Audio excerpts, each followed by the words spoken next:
আজ রেসিপির শুরুতেই সকলকে জানাই গুড মর্নিং। কেমন আছেন সবাই? আশা করি সকলে খুব ভালো আছেন। আজকে বন্ধন ব্লগসে আপনাদের জন্য যে রেসিপিটা নিয়ে এসেছি সেটা হচ্ছে ডালিম গুটি দিয়ে। আর এখানে নিয়েছি পেঁয়াজ শাক। পেঁয়াজ শাকগুলো আমি কেটে ভালোভাবে একটু জলে ভিজিয়ে রেখেছিলাম, একটু মাটি লেগেছিল সেই জন্য। তো এই দিয়ে একটা রেসিপি তৈরি করেছি, তো ভাবলাম আপনাদের সাথে একটু শেয়ার করি। আর প্রথমেই বলি যে লাইক কমেন্ট এবং শেয়ার করতে ভুলবেন না, সেই সঙ্গে সাবস্ক্রাইব অবশ্যই করে দেবেন। তো এই যে আমি গোগলিগুলো বাজার থেকে কিনে আনার পর ভালোভাবে ধুয়ে পরিষ্কার করে নিয়েছি, কারণ ওরা যেভাবে বাছে তারপরেও কিন্তু খোলা থেকে যায়। তো ভালো করে ঘরে আগে বেছে ভালো করে ধুয়ে নেবেন। আর সেই সঙ্গে পেঁয়াজ শাকটা ভালোভাবে কেটে ভিজিয়ে রেখে দিয়েছি। আর এদিকে আরেকটা কাজ আমি করে নিয়েছি, সেটা হচ্ছে যে আলুটাকে আমি ভালো করে সেদ্ধ করে নিয়েছি লবণ দিয়ে। তো চলুন ঝটপট রান্নাটা করে নিই। কড়াইটা বসিয়ে দিয়েছি আর তেলটা ভালোভাবে গরম করে নিয়েছি। এবার এর মধ্যে প্রথমেই দিয়ে দেবো গোগলিগুলো।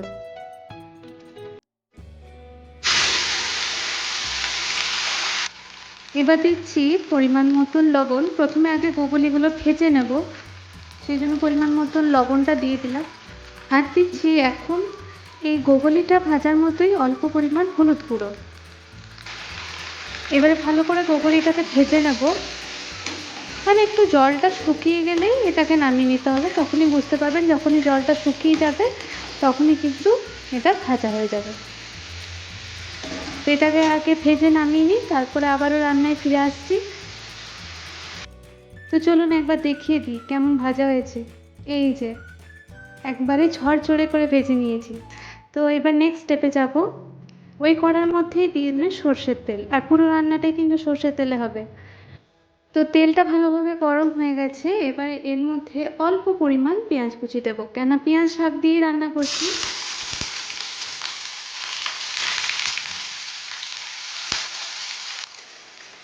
পেঁয়াজটা একটু ভালো করে ভেজে নিয়েছি। এবারে এর মধ্যে আমি দিয়ে দেবো ভেজে রাখা ব্রকলিগুলো।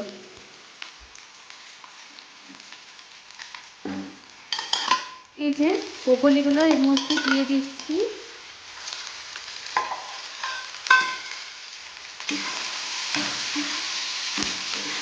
একটু নেড়ে চেড়ে নিলাম। আর এই সময় গ্যাসের ফ্লেমটা একটু কম করে রাখবেন। এবারে পেঁয়াজ শাকগুলো কিন্তু এর মধ্যে দিয়ে দিতে হবে।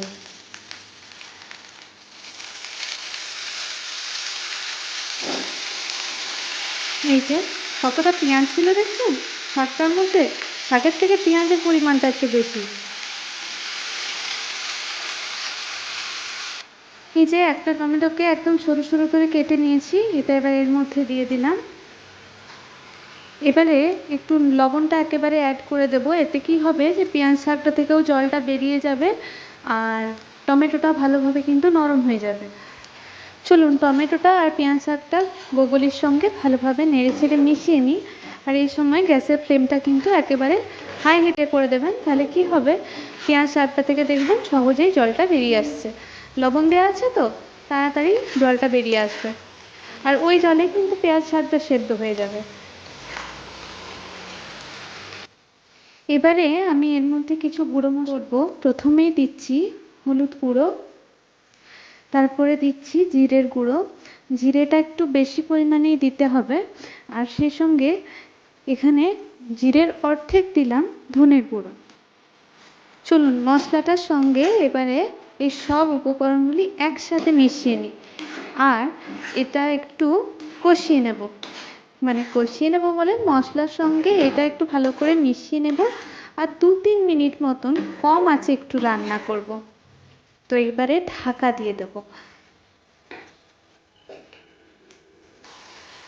তো দেখেই বুঝতে পারছেন যে মশলাটার সঙ্গে ভালোভাবে গোগলিটা আর পেঁয়াজ শাকটা মিশে গেলে। এই যে সেদ্ধ করে রেখেছিলাম আলুটা লবণ দিয়ে জল ঝরিয়ে নিয়েছি, তো জলটা পরে অ্যাড করব সেই জন্য।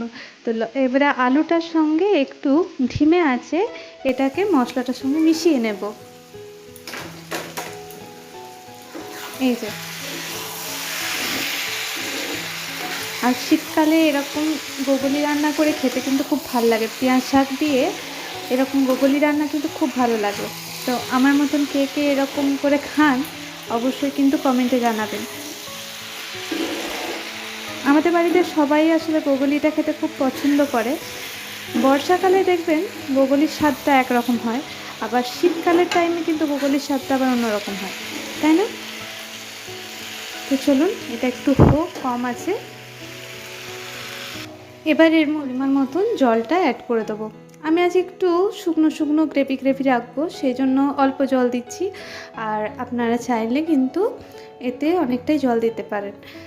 তো জলটা দিয়ে এবার ফুটুক, তারপর আরেকটি উপকরণ অ্যাড করব। তো তরকারিতে এই সময় বেশ কিছু চেরা কাঁচা লঙ্কা এর মধ্যে অ্যাড করে দেবো। এই লঙ্কাটা দেওয়ার পরেই দেখবেন যে এটার স্বাদ গন্ধ সবই একেবারে চেঞ্জ হয়ে গেছে।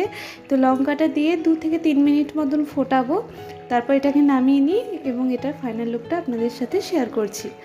তো এই হচ্ছে আজকের রেসিপির ফাইনাল লুক। কেমন হয়েছে সকলে অবশ্যই জানাবেন। দেখা হচ্ছে আবারও নেক্সট ভিডিওতে। সকলে ভালো থাকুন, সুস্থ থাকুন। ধন্যবাদ।